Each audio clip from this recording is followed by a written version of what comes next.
Tēnā tātou katoa, good evening. The battle for Parliament has erupted after police stormed the anti-mandate occupation to take the front lawn back from protesters. Hundreds of officers moved in, ripping down tents as they were pelted with everything from chairs to fire extinguishers. The protesters set fire to one of their tents, sending black smoke billowing into the sky. It all began early this morning in a carefully planned operation. Hundreds of officers chanting "Move, move, move" calmly walked into the area occupied by the anti-mandate protesters. And slowly but surely the police herded them out of the territory they had held, and then held that line when the protesters tried to push back. Cars and vans have been towed from Molesworth Street, and police were left to clear the camping debris that was left behind. For 23 days, police have chosen not to use force, instead saying they wanted to de-escalate the protest. But today, Police Commissioner Andrew Costa explained the change of tactic by saying that those in the crowd with good intentions were now outnumbered by those with a willingness to use violence. And he politely asked the crowd to please go home. This is a developing story, and these are pictures now live from Wellington. We've seen in just the last few moments police with riot shields marching forwards. There is a core group of hardcore protesters who are entrenched. They are pelting the police with everything they can get their hands on, from cobblestones ripped up from the streets of Wellington to road cones, anything that they can find.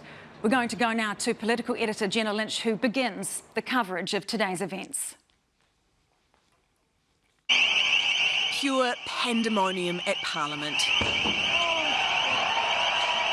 A protest pitched as peaceful coming to an end that was anything but.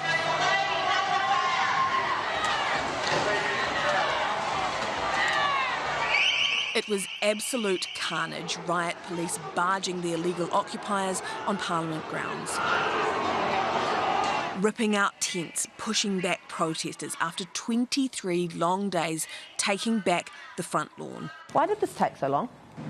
We have, from the start, endeavoured to de-escalate this situation. It has not been our desire to land with a conclusion that puts our people and others at risk. However, the balance has tipped, and now is the time to bring this one to an end. The standoff was violent on both sides. Injuries ranged from sore eyes doused with milk to a protester pummeled by police. Anything and everything became a weapon. I hope as they put down their weapons long enough for the police to arrest them. Protesters threw chairs and bags of trash.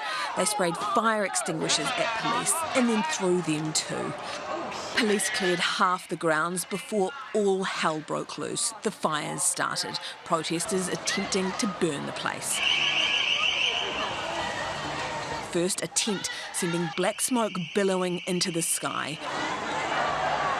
You know, to see the Parliament, your Parliament, our Parliament, desecrated in that way, and a children's playground destroyed by a small group of illegal protesters, made me feel both angry and deeply sad. Then the parliamentary playground, searing flames with sporadic explosions as fuel was thrown at the fire, an unacceptable affront.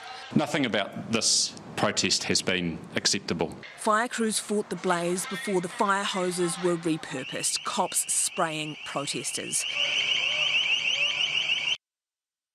While political editor Jenna Lynch joins us now live from Wellington. Jenna, absolutely extraordinary scenes in Wellington today. What can you see where you are now?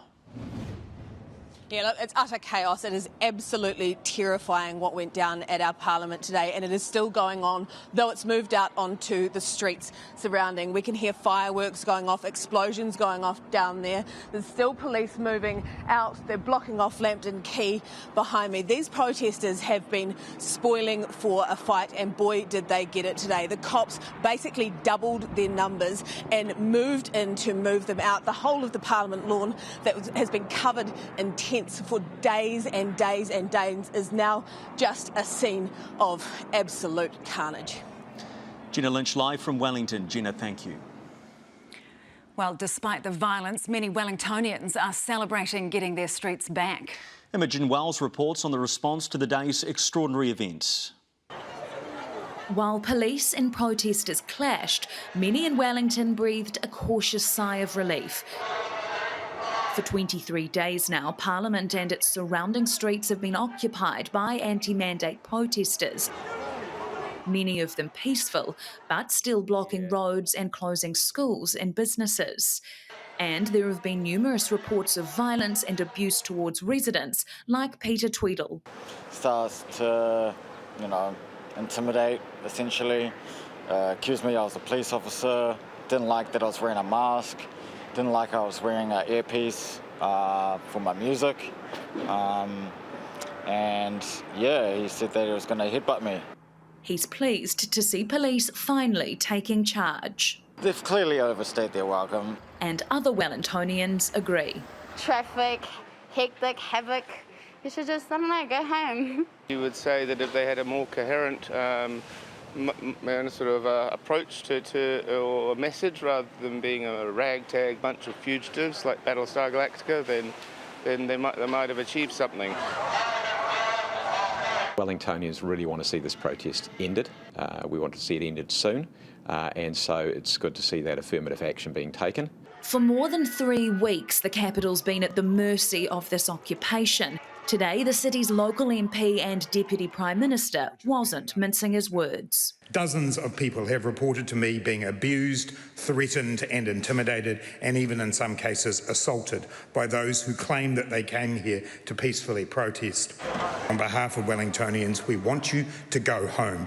Please take your children home so that we can all get on with our lives in peace. This beauty clinic owner's hoping to do just that after losing 70% of his revenue since the protest began, one day showing up to work to find graffiti on his salon window after putting this digital counter-protest sign near his front door. Profanities painted across our windows of literally saying, "Go f*** yourself."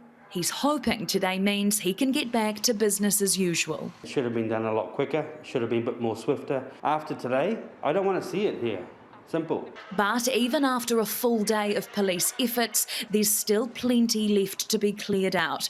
The damage immense as Wellington starts to pick up the pieces of a 23-day occupation. Imogen Wells, Newshub. Let's return to Wellington now. These are the live shots outside of Parliament, and as you can see, a number of people, more than probably 50 or 60 on your screen there, are gathered round facing off with police. We have cameras right across Wellington where this is happening this evening. We will come back to it as any developments happen later in the show.